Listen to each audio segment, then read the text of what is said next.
నిశ్శబ్దంగా ఉంది అంతా. కాసేపటికి రాముడు కళ్ళు తెరిచాడు. నగల మూట వైపు పరిశీలనగా చూశాడు. ఏదో గుర్తించినట్టుగా కళ్ళు పెద్దవి చేసి చూశాడు. నగలను కట్టిన గుడ్డను, దాని అంచును గమనించి లక్ష్మణుడితో అన్నాడిలా, ఈ పైట చెంగు మీ వదినది. సుగ్రీవుణ్ణి చూశాడు రాముడు. అడిగాడిలా, ఆ రాక్షసుని నువ్వు చూసావా? గుర్తుపట్టావా? వాడిని ఎటు తీసుకుపోయాడో గమనించావా? ఆ రాక్షసుడి పేరు రావణాసురుడు. వాడిని గుర్తుపట్టాను. అయితే సీతమ్మను వాడు ఎటు తీసుకుపోయింది నేను చూడలేదు. దానికి కారణం నన్ను చంపడానికి వాళ్ళే పంపించిన వారితో యుద్ధం చేస్తూ ఉన్నాను. దానివల్ల రావణాసురుని నేను పట్టించుకోలేదు చెప్పాడు సుగ్రీవుడు. తప్పు చేశానన్నట్టుగా తలదించుకున్నాడు. కుమిలిపోయాడు రాముడు. రామ, వాడు ఎటు తీసుకుపోయాడో మనకు తెలియదు గాని వాడెక్కడున్నది మన మంత్రులతోటి ఇట్టే కనుక్కోవచ్చు. కనుక్కునే పూచి నాది. నా భార్యను కోల్పోయిన దుఃఖం నాకు బాగా తెలుసు. అయితే ధైర్యాన్ని కోల్పోకూడదు. నేను నీకు చెప్పేంతటి వాడిని కాదు కానీ ఆ మాట మాత్రం నిజం అన్నాడు సుగ్రీవుడు. సుగ్రీవుడు చెయ్యి పట్టుకుని గుండెల మీద పెట్టుకున్నాడు రాముడు. మిత్రుడు అంటే నీలా ఉండాలి. ఇప్పుడు నేను ఉన్న పరిస్థితిలో నీలాంటి వాడు నాకు మిత్రుడిగా దొరకడం నా అదృష్టం అన్నాడు రాముడు. ఆ తర్వాత అందరూ ఆహారం తినడానికి కూర్చొని శ్రీరాముడు సుగ్రీవుడు మాటల్లో పడిపోయారు. ఒక తండ్రి కుమారులై ఉండి ఇద్దరి మధ్య విరోధం సమముగా లేదు అన్నాడు రాముడు.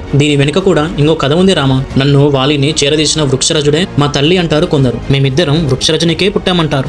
అదేలా అన్నాడు రాముడు. అడవికి వేటకు వెళ్లిన వృక్షరజుడు వేటాడి వేటాడి బాగా అలసిపోయాడంట. సేద తీరేందుకు స్నానం చేయాలనుకున్నాడంట. అప్పుడు ఒక చిన్న నది కనిపించిందంట. అందులో దిగి స్నానం చేశాడో లేదో పార్వతీదేవి శాపం వల్ల స్త్రీగా మారిపోయాడట. అందువల్లే వృక్షరజని స్త్రీ రూపానికి పుట్టిన బిడ్డలం మేము అని అంటారు. ఆయన వాళ్ళ భాగం నుంచి పుట్టినందువల్ల అన్నను వాలి అని సంబోధిస్తే కంట భాగం నుంచి పుట్టినందువల్ల నన్ను సుగ్రీవుడు అని పిలుస్తారు అన్నాడు సుగ్రీవుడు. అవునా అన్నాడు రాముడు. ఇంకా సుగ్రీవుడు చెప్పుకుంటూ వచ్చాడిలా, వాలికి ఇంద్రుడు కంచన్మాలని ప్రసాదించాడు. ఆ మాల వేసుకుని యుద్ధం చేస్తే ఎదుటి వ్యక్తిలోని సగబలం వాలికి వచ్చేస్తుందంట. అలాగే నాకు వరంగా సూర్యదేవుడు హనుమను ప్రసాదించాడు అని అన్నాడు సుగ్రీవుడు. అదేలా అన్నట్టుగా చూశాడు రాముడు. మరంతే కదా, హనుమ విద్యాభ్యాసం అంతా సూర్యుడి దగ్గరే జరిగింది. హనుమ గురువు సూర్యుడు. విద్య ముగిసిన తర్వాత గురుదక్షిణగా ఏం కావాలని అడిగితే నువ్వు వెళ్లి సుగ్రీవుడికి అండగా ఉండు అని అన్నాడంట సూర్యుడు. అదిగో ఆ సూర్యదేవుని కోరిక మేరకే హనుమ నాతో ఉంటున్నాడు. లేకపోతే నేనెలాగో హనుమకి వాలి కూడా అంతే కదా. ఇద్దరము మేనమామలమే. వాలి రాజు, భోగభాగ్యాలన్నీ ఉన్నాయి అతనికి. అతన్ని ఆశ్రయిస్తే సర్వ సుఖాలన్నీ పొందొచ్చు. నేనేమో రాజ్యం నుంచి వెలివేసిన వాడిని. నన్ను ఆశ్రయించి బాగుపడేదేముంది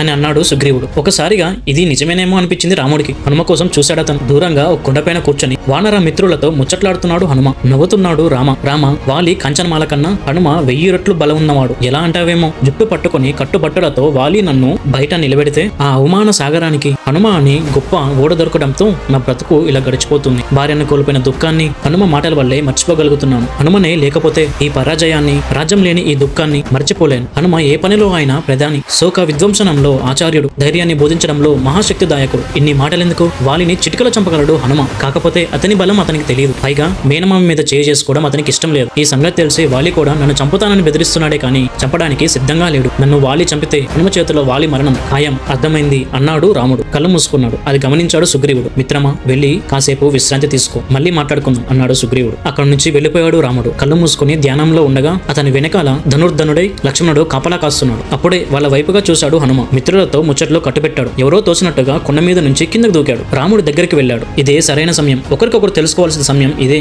అనుకున్నాడు బ్రహ్మ. హనుమకు దివ్య దృష్టి ప్రసాదించాడు. ఆ దృష్టితో చతుర్ముఖ భువనాలు, పర్వతాలు, సప్త సాగరాలు, నక్షత్రాలు, సూర్యచంద్రులు, భూమి, ఆకాశం, నది, నగరాలు, గ్రామాలు, రాక్షసులు, వానరులు, చెట్లు, పొట్టలు అన్నీ కనిపించాయి. ఒక్కసారిగా తన దృష్టితో అందరినీ చూశాడు హనుమ. ఇది మాయా లేక భ్రమ అన్నది అర్థం కాలేదు హనుమంతుడికి. కళ్ళు నిమురుకున్నాడు. దృశ్యం మారుతుందేమో అని చెప్పి మళ్ళీ రాముని చూశాడు. మారలేదు. పదే పదే మళ్ళీ అదే దృశ్యం కనిపిస్తుంది. ఏది అంత చిక్కట్లేదు. అయోమయంలో ఉన్నాడు హనుమ. అప్పుడు మెల్లిగా కళ్ళు తెరిచాడు రాముడు. అప్పుడు నవ్వుతూ హనుమను చూశాడు. వెనుక ఉన్న లక్ష్మణుని చూసి తమ్ముడితో చెప్పాడిలా, హనుమ చెవులికి ఉన్న స్వర్ణ కుండాలను చూసావా? చాలా బాగున్నాయి అవి. హనుమ చెవుల వైపు చూశాడు లక్ష్మణుడు. నాకేమీ కనిపించట్లేదన్నాడు. సరే, తన శరీరాన్ని అంటపెట్టుకుని ఉన్న స్వర్ణ కవచాన్నైనా చూడు మరి అన్నాడు రాముడు. చూశాడు లక్ష్మణుడు. తనకేమీ కనిపించట్లేదన్నాడు. ఒక్కసారిగా ఏమీ అర్థం కాలేదు హనుమంతుడికి. ఒకనాడు తనకి బ్రహ్మ చెప్పిన మాటలను గుర్తు చేసుకున్నాడు హనుమంతుడు. హనుమ, నీ స్వర్ణ కవచ కుండలాలు ఎవ్వరికీ కనిపించవు. కనిపించి ఇవి నీకు ఉన్నాయని గుర్తించాడంటే అతను సాక్షాత్తు శ్రీ మహావిష్ణువే. ఆయనే నీ ప్రభు. అతన్ని ఆరాధించు స్వామి అని అన్నాడు హనుమ. ఆనంద బాష్పాలతో రాముని ఆశ్రయించాడు హనుమ. నేను నీ దాసుని స్వామి, నీ సేవకుణ్ణి అన్నాడు. జలధరించిపోయాడు. హనుమా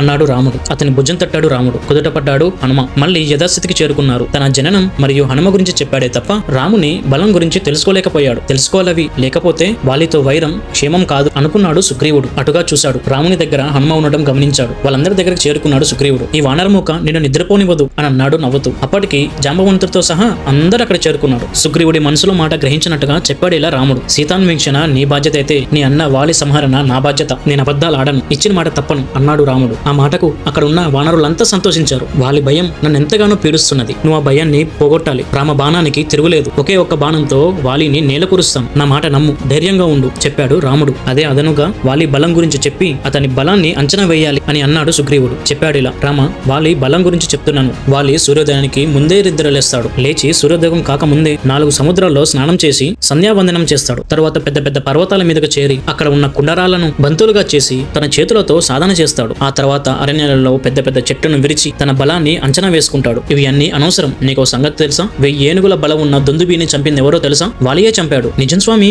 అన్నాడు హనుమ. సుగ్రీవుడికి వత్తాసు పలికాడు. దుందుబి అనే రాక్షసుడు 1000 ఏనుగుల బలం ఉండేది. వాలి అతనిని చంపివేశాడు అన్నాడు హనుమ. ఇది అంతా ఎందుకు చెప్తున్నాడు అని అనుకున్నాడు లక్ష్మణుడు. ఎందుకు చెప్తున్నాడు తెలుసా? చివరి వరకు చూసినందుకు వీడియో నచ్చిందని అనుకుంటున్నాను. అయితే సబ్స్క్రైబ్ చేయండి. ఎందుకు అనుకుంటున్నాడో నెక్స్ట్ వీడియోలో చెప్తాను. వీడియోకి లైక్ చేసి షేర్ చేయండి. నమస్తే. హనుమాన్.